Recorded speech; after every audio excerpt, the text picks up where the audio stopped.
Une chouette ulule. Elle annonce la mort, la naissance, peu importe où nous amène sa clairvoyance. Elle a raison. La mort et l'épidémie nous animent de leur virulence, déclenchant une lutte, pleine d'impuissance. Tout un pays contre un microscopique, un minuscule, un invisible ennemi. Il nous pousse, toutes et tous, dans nos retranchements et nos cachettes, emplis de solitude. La chouette ulule, elle s'en fout. Sa tête tourne à 270 degrés, comme le pays qui ne sait plus où donner de la tête. Ses gros yeux éclairés voient ce qui se profile à l'horizon. La mort, aucun doute, elle plane comme un rapace au-dessus d'une souris. Nous vivons comme des rongeurs, apeurés et angoissés à l'approche d'un humain, en repli de jour comme de nuit. Nous voilà rats dans nos tranchées, à trembler de la tête aux pieds, une vie qui n'a ni queue ni tête. Les humains sans abri se recroquevillent comme ils le peuvent, sous des cartons, dans des trous, sous des ponts. Le redoutable et insignifiant virus se loge absolument partout. Il se fout de notre gueule. S'il avait des pattes, il frapperait même à nos portes. La chouette ulule, elle s'en fout, elle ne craint rien. La naissance d'un nouveau monde va voir le jour, sombre ou lumineux. L'humain se transformera, une métamorphose s'opérera. Nous assistons à la gestation d'une société autre, autrement mieux ou autrement pire. Une chimère biscornue ou une princesse joliment vêtue. Les souris dansent, les poissons pullulent, les sangliers mangent des glands, les cerfs règnent en monarques, les lapins bondissent, les renards glapissent, l'homme est caché.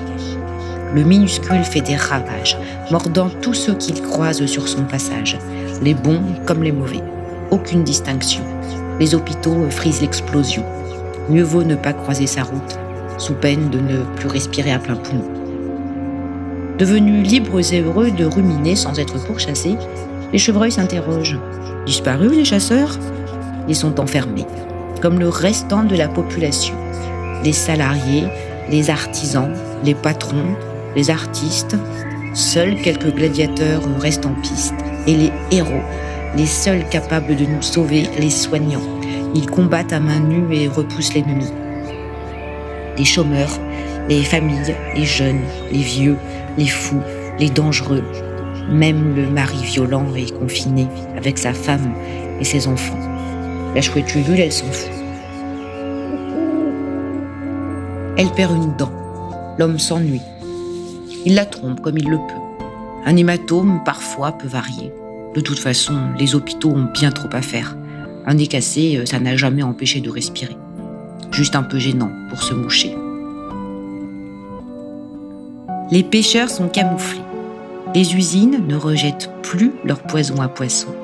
Ils circulent en abondance dans la presque transparence des eaux printanières.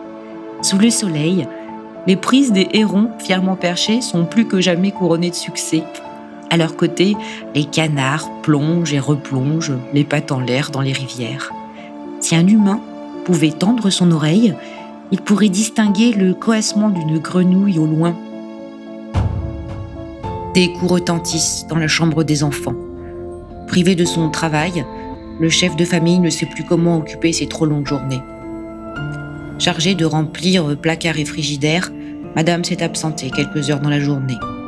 Il est responsable de veiller sur ses enfants. À cet après-midi, ils sont bruyants et agités, privés d'activité. La chouette ulule, elle s'en fout. Pour supporter ces cris surexcités, l'alcool anesthésie le cerveau, juste un peu. Il ne s'en est pas fallu de beaucoup pour que la bouteille vide, projetée dans le mur de la chambre, n'atteigne un petit. Raté. Les voitures ne circulent plus. C'est un spectacle ravissant. Menacée d'extinction, une famille de hérissons se dirige, piquant hérissés et pattes rassurées. Ils rejoignent les sous-bois tapissés, accompagnés d'un ciel rose irisé. À droite, à gauche, rien que les arbres protecteurs. Les branches et les feuilles s'entrelacent en chœur.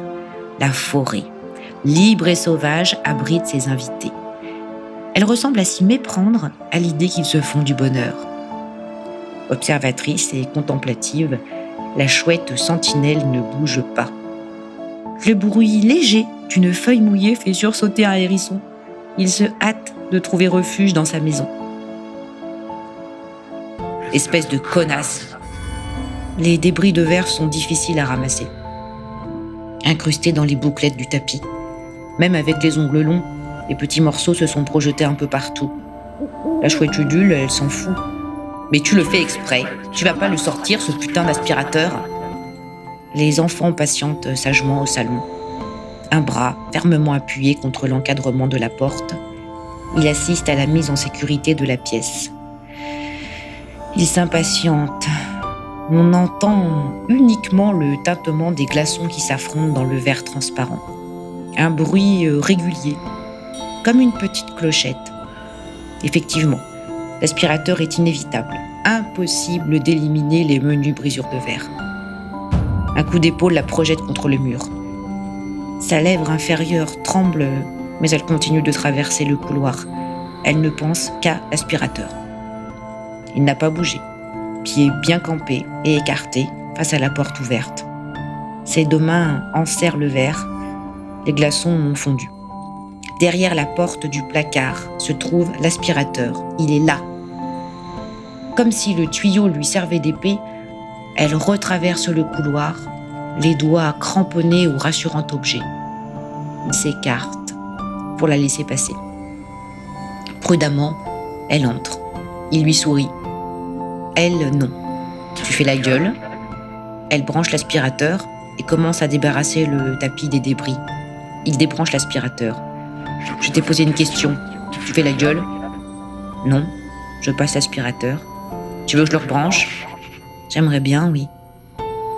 Alors, viens me faire un câlin. Elle n'a pas envie. Pas envie du tout. Laisse-moi d'abord terminer. Tu me casses les couilles avec ton aspirateur. Je n'ai pas le choix. Elle rebranche l'aspirateur. Les dessins animés emplissent la maison de chansons colorées. Le ciel est éclatant. Les oiseaux s'époumonnent de pépiments incessants. Plus un avion pour trouer les nuages, plus une odeur de kérosène pour polluer les plumages, plus un camion en dessous des nids. Perchés très loin, très haut, Pinson et Rouge-Gorge sont à 2 coups d'aile du paradis. La chouette observe ce ballet, n'en perdant pas une miette. Ses gros yeux suivent le rythme de ses virevoltements joyeux et insouciants. Elle pense à son repas, laissant aux oiseaux un répit pour profiter de l'instant présent. La chouette Udule, elle s'en fout. L'aspirateur vrombit. Les morceaux font d'étranges petits bruits dans le tuyau. À toute vitesse, ils se précipitent en tourbillon dans l'embout. Une énorme claque sur les fesses la fait tressaillir. Le tuyau lâche ses mains et rejoint le sol. Il l'attrape par les hanches, la colle contre lui. Il sent fort. Elle n'a pas envie. Il le perçoit. Elle se raidit et ne se retourne pas. Tu vas le lâcher, ce putain d'aspirateur. Je n'ai pas envie. De quoi? De lâcher l'aspirateur. Elle se dégage de son étreinte, se baissant et repoussant légèrement ses mains. C'est à ce moment précis que sa tête cogne lourdement contre le parquet. Il l'a poussée. Puis lentement, il agrippe sa main dans ses cheveux et la relève. Elle suit les mouvements de son bras. Le bruit de l'aspirateur a des allures d'Airbus. Elle a mal au front et à l'arête du nez. T'es qu'une allumeuse. Des larmes commencent à couler. Elle les ravale, mais d'autres perles humides se forment et épousent le long de sa joue. Il essuie ses yeux avec sa manche et écrase sa bouche contre la sienne. Il caresse ses cheveux. Elle a envie de vomir. La nuit est tombée. Il va être temps de préparer le dîner. La chouette Udule, elle s'en fout. Elle s'envole faisant claquer ses ailes majestueuses pour se saisir d'une souris. Coincée dans ce puissant bec, les couinements vains de la souris s'estompent et s'évanouissent pour mourir lentement dans le silence. La lune brille, scintille, pleine de rondeur et de lumière. Tout est clair.